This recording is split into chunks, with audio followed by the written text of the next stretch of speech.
미가서 4장 소선지서를 보고 있습니다.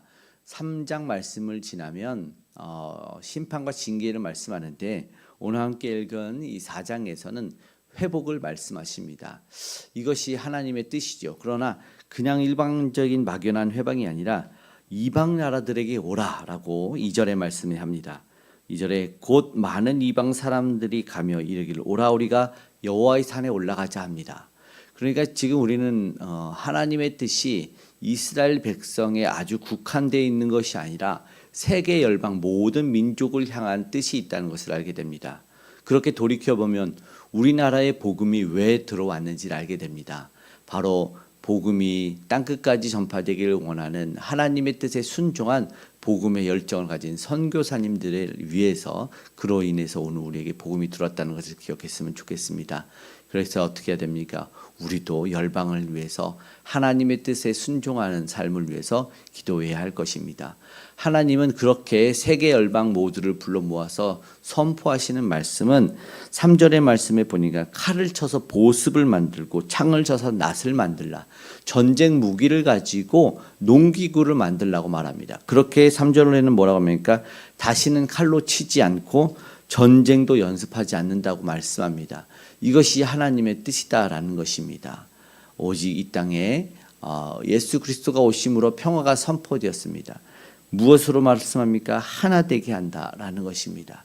그러나 여기에 중요한 차이가 있습니다. 세상 사람들은 자신들의 신을 부른다랍니다. 5절에 만민이 각각 자기의 신의 이름을 의지하여 행합니다. 그러나 오늘 우리는 오직 여호와의 이름을 의지하여 영원히 행한다고 말씀합니다. 예수님의 뜻이 바로 하나 되게 하는 것이었습니다. 아버지와 아들이 하나 된 것처럼 제자들도 하나 되기를 원하며 기도했던 예수님은 이 땅의 민족이 그리스도 안에서 하나 되기를 바라셨고 그것이 뜻입니다. 오늘 우리는 주 안에서 하나가 될 수 있고 이제 분열과 다툼과 전쟁을 멈추게 할 수 있는 것이 오직 주님의 뜻이라는 것을 보게 됩니다. 이 땅 가운데 오셔서 회복을 말씀하시는 우리 주님을 기대하고 소망할 수 있기를 바랍니다. 근데 여기에는 자신의 생각이 들어가는 것이 아닙니다. 하나님의 생각과 하나님의 뜻이 반영이 돼야 됩니다. 오늘 하나님은 이렇게 우리 인간사에 개입해 주셨습니다. 우리끼리 두면 어떻게 됩니까? 우리끼리 두면 싸울 수밖에 없어요. 지지고 볶고 다투죠. 그러나 우리에게 오셨습니다. 흑암에 앉아 백성들에게 울고 지쳐있는 우리에게 오셔서 희망을 선포하신 이게 놀라운 강림 사건입니다. 주님이 이 땅에 오셔서 우리의 인생 가운데 개입해 주심으로 말미암아 주님이 나음과 회복을 주시고 다시 한번 하나 되는 은혜를 주셨습니다. 그렇게 오늘 우리는 5절의 말씀처럼 주님의 이름을 의지해서 행할 수 있게 된 것입니다. 세상은 자신들이 믿고 따르게 그 신들을 쫓아갑니다. 그러나 오늘 우리는 유일한 답인 참된 생명과 진리 되시는 예수 그리스도만 따르고 쫓아갈 수 있기를 간절히 소망합니다. 그렇게 될 때 어떻게 됩니까? 흔들리지 않고 오늘 우리는 회복과 은혜를 경험하는데 다시 한번 어떻게 회복이 되냐면 6절에서 이 8절 말씀에 보면은 특별히 6절에는 저는 자를 쫓겨났던 자를 한 대로 모으고 7절에도 발을 저는 사람을 모은다고 합니다. 그런 다음에 못하면 그대로 7절의 중반부에 강한 나라를 만들겠다 말씀합니다.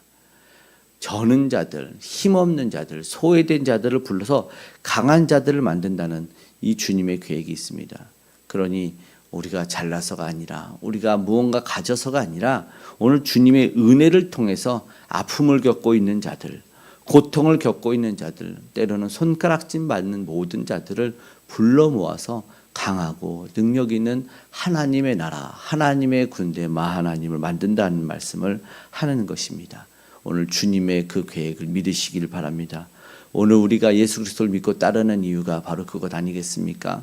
우리는 아픔과 슬픔과 눈물밖에 없지만 주님이 오늘 우리를 강하게 하셔서 하나님의 제자 일꾼 삼아주셨다는 것, 오늘 우리가 그것을 깨달았으면 좋겠습니다. 그래서 내게 주신 나를 불러주신 사명을 따라 기도할 수 있기를 간절히 소망합니다. 그러려면 타협이 아니어야 됩니다. 세상에서 말하는 세상신을 쫓아가는 것이 아니라 적당히가 아닌 타협 아닌 삶을 살아야 되는 것을 기억했으면 좋겠습니다. 9절에서 10절의 말씀을 보니까 하나의 비유가 있는데 바로 해산하는 여인입니다. 9절의 말씀에는 그 고통함을 얘기하지만 10절에는 힘들여서 나으라고 말합니다. 이유를 알죠. 그 고통을 지나서 나오는 그 기쁨이 있기 때문입니다.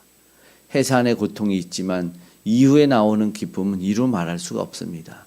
그렇기 때문에 적당한 타협은 고통 없이 무언가를 받고 아픔과 슬픔은 하나도 거치지 않고 이 기쁨만 누리기로 하는 이것 뭐예요? 이게 불완전한 모습의 타협적인 모습인데 하나님은 그것을 원치 않은 것입니다.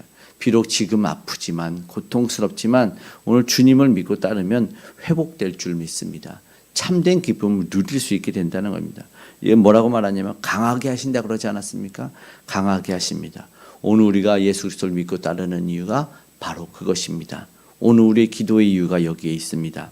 타협 아닌 삶을 우리는 기대해야 됩니다. 주님만이 우리의 해결자가 됩니다. 11절 12절의 말씀을 보니까 특별히 12절의 말씀에 여호와의 뜻을 알지 못하여 그의 계획을 깨닫지 못한 것이라.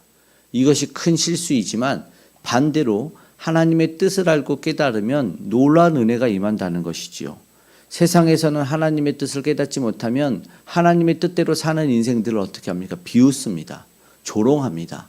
그러나 하나님의 뜻을 알고 행하는 자는 놀라운 기적과 이적을 체험할 수 있다는 것을 기억해야 됩니다. 가장 지혜로운 삶은 하나님의 뜻대로 사는 삶입니다. 가장 복된 삶을 하나님이 원하시는 삶을 살아낸다라는 것을 기억해야 됩니다. 여기에 적당함과 타협은 있을 수 없습니다. 세상은 비웃을지라도 비난할지라도 우리 주님의 뜻에 순종할 수 있기를 소망합니다. 그렇게 13절에 보니까 말합니다. 딸 시온이여 일어나서 칠지어다. 지금요 어떻게 되냐면 이방 비웃는 나라들을 심판하십니다. 저들의 죄를 죄 없다 하지 않고 징계하십니다. 이것이 또한 하나님의 계획 가운데 있었습니다. 내가 하나님의 뜻대로 사는데 하나님의 백성으로 사는데 비웃는 이들은 그들의 죄로 인해서 심판당할 것을 말씀합니다. 오늘 우리가 연약하지만 세상에 당당하게 살아갈 수 있는 이유가 되는 것입니다. 힘을 내시기 바랍니다. 약속의 말씀이 오늘 우리에게 있지 않습니까? 그 하나님의 약속이 이 땅에 오신 분이 바로 예수 그리스도이십니다. 그리고 오늘 우리에게 알려주셔서 저들이 가장 강한 죽음의 권세를 깨뜨렸다는 것을 기억해야 됩니다. 오늘 우리는 이 승리하신 예수 그리스도를 따라가는 삶이기 때문에 저들이 말하는 것에 은근히 받아들이는 타협의 삶이 있을 수 없다라는 것입니다. 오늘 이 비웃던 세상을 징계하실 예수 그리스도를 바라보고 잠시는 두려움도 가질 수 있어요. 올 수 있어요. 그러나 절대로 세상과 타협하지 않는, 손잡지 않는 저와 여러분이 되기를 소망합니다. 오늘도 그래서 주님만이 알려주신 그 길을 갈 때, 길과 진료 생명 되신 주님을 따라갈 때 오늘 우리는 참된 승리를 경험하게 될 줄로 믿습니다. 다시 한번 타협 없는 인생 가운데 은혜와 복을 받아 누리는 저와 여러분이 되기를 간절히 소망합니다. 아멘. 기도하겠습니다. 사랑이 많으신 아버지 하나님 감사합니다. 오직 예수 그리스도입니다. 우리 이 땅 가운데 희망을 보여주심을 알고 있기에 아버지와 소망 가운데 주님 부르며 붙듭니다. 아버지 하나님 잘못된 붙잡았던 모든 건 내려놓고 오직 생명된 주님 붙잡고 이 땅 가운데 다시 한번 이기는 승리의 삶 살게 하여 주시옵소서. 아직도 자신이 만든 무언가를 잡고 그 무기를 통해서 이겨내려고 하는 세상 주를 모르는 백성들에게 주님 알려주기를 원합니다. 우리 복음을 전하는 선교사님들과 함께 하시고 은혜와 능력이 저들에게 나타나게 하여 주시고 이 나라 이 민족이 복음을 받아들인 것처럼 다시 한번 복음을 전하는 민족 삼아 주시고 북녘의 우상도 무너져 내려 아름다운 복음의 통일이 이루어질 수 있도록 세상 위정자들은 하나님을 경외할 수 있도록 도와주시옵소서. 아픈 이들, 곤고한 이들 하나님 치료해 주시고 회복시켜 주시기를 간절히 소망합니다. 주님 은혜 베풀어 주시옵소서. 곤고치 아니하도록 아버지 부르짖을 때 만나는 역사 있게 하시고 가정과 기업에 안전으로 또한 지켜주시는 주님 보게 하시고 우리 다음 세대가 그 믿음 안에 잘 자라고 성장하게 하여 주시옵소서. 오늘의 가정과 산업의 일터에 안전하게 지켜주실 주님을 기대합니다. 우리 모든 기도와 간구에 응답하여 주시기를 소망하며 고마우신 예수님의 이름으로 기도드리옵나이다. 아멘.